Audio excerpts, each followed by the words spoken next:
Welcome back to our channel. We need to talk about Rita's latest scheme on Duel because it is blowing my mind right now. Rita is totally double-crossing EJ DiMera. She is going behind his back to coordinate with Dr. Rolf.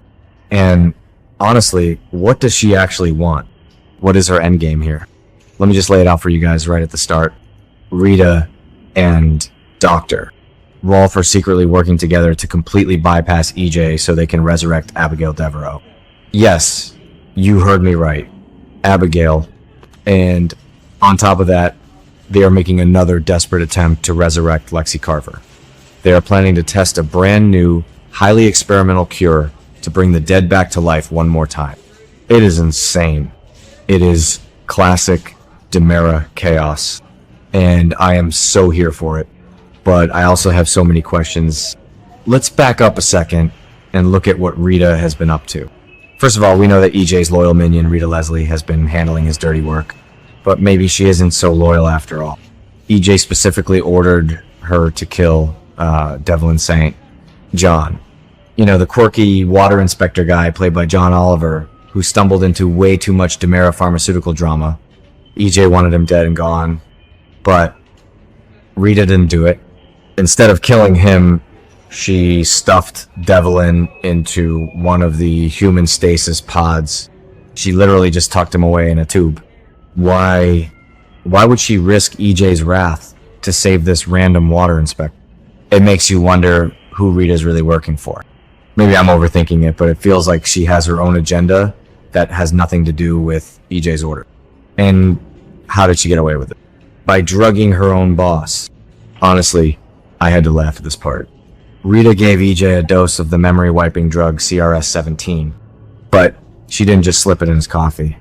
She literally handed it to him and told him it was cold and flu medicine. And EJ just took it. The big bad EJ DiMera, mastermind of Salem, just swallowed a pill from his henchwoman without a second thought. Okay, maybe that sounded dramatic, but you get what I mean. He is slipping. And so now EJ doesn't remember a single thing about what actually happened to the water inspector. He thinks the problem is handled. Meanwhile, Develin is just chilling in a pod. Speaking of Develin, let's talk about his pod situation. Rita left him in a room that only had one single pod in it, and she muttered something about him going to heaven. What does that even mean? Is he just sleeping in there, dreaming about his pet ferrets? Because that is a very John Oliver detail, and I love it. But seriously, heaven could mean a lot of things in DiMera language. Maybe it means he's going to be deep frozen for a decade. Or maybe she is planning to ship him off to one of the secret DiMera islands so he can live out his days in a safe little bubble where EJ will never find him. I kind of hope he just wakes up on a tropical beach with a ferret, but knowing this show, it won't be that simple. But Develin isn't the only body moving around Salem right now. Let's talk about that super creepy scene at the hospital this week. We saw Dr. Rolf wheeling a gurney down the hospital corridors. There was a body on it, completely covered by a white sheet, and EJ was just standing there. He watched Rolf walk right past him, and EJ just gave him this slow, knowing nod. It gave me absolute chills. Who was under that sheet? All signs point to Lexie Carver. We all know the absolute tragedy that just went down with Lexie. The Versavix drug failed. She died again. It was soul-crushing. Abe Carver and Theo Carver are completely devastated. When we saw Lexie's hospital room, it was completely empty. Abe and Theo were just sitting there reading those heartbreaking letters that EJ brought to them. The grief was palpable. It makes me so mad at the writers sometimes putting Abe through this twice. But that empty room and that sheet-covered body mean one thing. EJ didn't send Lexie to the morgue. He sent her back to cold storage. EJ ordered Rolf to put Lexie back in a human pod. He is holding on to her. He is hoping that somewhere down the line they can try to revive her again. Even though Rolf literally just said he was retiring from the resurrection business. Rolf was supposedly done, but you can never really trust Rolf. when there is mad science to be done. And EJ is just so desperate. He has lost his sister twice now. He is clinging to this tiny, impossible shred of hope. And maybe it's cruel to keep Lexie in limbo like this. Actually, it is definitely cruel. Abe and Theo are mourning her, believing she is gone forever, while EJ is keeping her on ice like a science project.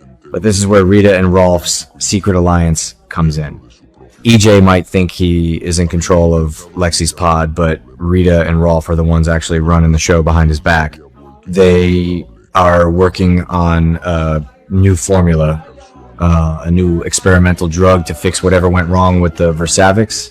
They want to bring Lexie back for real this time. But why is Rita so invested in this? Is she just a science nerd who wants to perfect the formula? Or is she trying to fix EJ's messes because she knows he is spiraling completely out of control? I honestly change my mind about Rita every 5 minutes. 1 minute she's a loyal servant, the next she is a rogue mastermind. She is lying. She is just lying to everyone. And that brings us to the biggest, most explosive part of this whole storyline. The other pods. If Lexie is in one and Develin is in another, who else is in the DiMera deep freeze? Fans on social media have been screaming about this for weeks. The biggest theory right now? Abigail Deveraux. Yes, Marcy Miller's Abigail. Everyone thinks she is in one of those two. And honestly, it makes total sense. Remember a while back when Chad and Jack exhumed Abigail's grave and her remains were completely missing? We never got a real answer for that.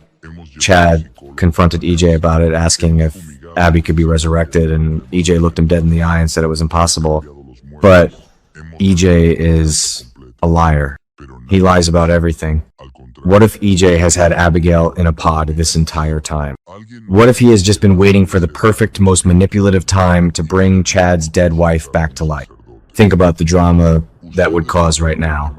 Chad has finally started to move on. He was getting close to Cat Green, and now he is having these cute little dates with Belle Black. He is trying to rebuild his life for Thomas and Charlotte, and EJ just has Abigail sitting in a freezer waiting to drop a nuclear bomb on Chad's life. It is so twisted, but if Rita and Rolf are going behind EJ's back, maybe they are the ones who will wake Abigail up. Maybe Rita wants to use Abigail as leverage against EJ. If we zoom out for a second and look at the bigger pattern here, this is so classic Days of Our Lives. Whenever the writers paint themselves into a corner with a major character death, boom, out comes the secret DiMera resurrection pod. We have seen it a million times. Stefano did it, Kristen did it, Megan Hathaway did it. But this time, it actually feels a bit different. Why? Because it's not the big bad patriarch calling the shot. It's the sidekicks. Rita and Rolf are the ones running the underground lab, right? They are the ones pulling the string. And that makes it so much more unpredictable. EJ thinks he is the puppet master, but he is literally the one being drugged and played. And let's talk about the emotional fallout if Abigail really is in one of those pods. Jack and Jennifer just came back to Salem to visit her empty grave on the anniversary of her death. They are still drowning in grief. If they find out that EJ or Rita or Rolf or whoever has been keeping their daughter on ice this whole time, the Deveraux family will go nuclear. And honestly, they should. It's sick. But it's also brilliant soap opera television. The potential for drama is just off the charts. I mean, let's be real here.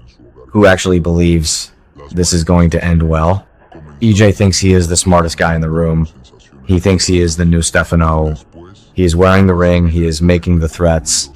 But his own assistant is drugging him with cold medicine and stealing his hostages. His mad scientist is going rogue. His miracle drugs are failing and killing people. EJ is losing his grip, and he doesn't even see it. And what happens when Abe and Theo find out that Lexie is in a pod? Abe already physically attacked EJ at the hospital when Lexie died. If Abe finds out EJ stole her body to experiment on her again, Abe might actually kill him. like literally end him. And I wouldn't even blame him. The emotional torture EJ is putting that family through is unforgivable. So we have Rita playing double agent. We have Rolf mixing up new Frankenstein chemicals. We have Develin dreaming of ferrets in a tube. We have Lexie on ice. And we have the looming ghost of Abigail Deveraux ready to shatter Chad's world all over again. It is a lot. It is messy, it is chaotic, and it is exactly why we watch this show. I just hope the writers actually give us a payoff for all of this pod drama. Don't just leave them in there for 5 years. Wake somebody up. Honestly, I am exhausted just thinking about how all these moving parts are going to collide, but I can't look away. I need to know what Rita's ultimate goal is. I need to know if Abigail is really coming back. And I desperately need to see the look on EJ's face when he realizes he has been outsmarted by his own staff. Let me know what you guys think in the comments. Am I totally off base about Abigail? Is Rita secretly the best character on the show right now? Let's discuss.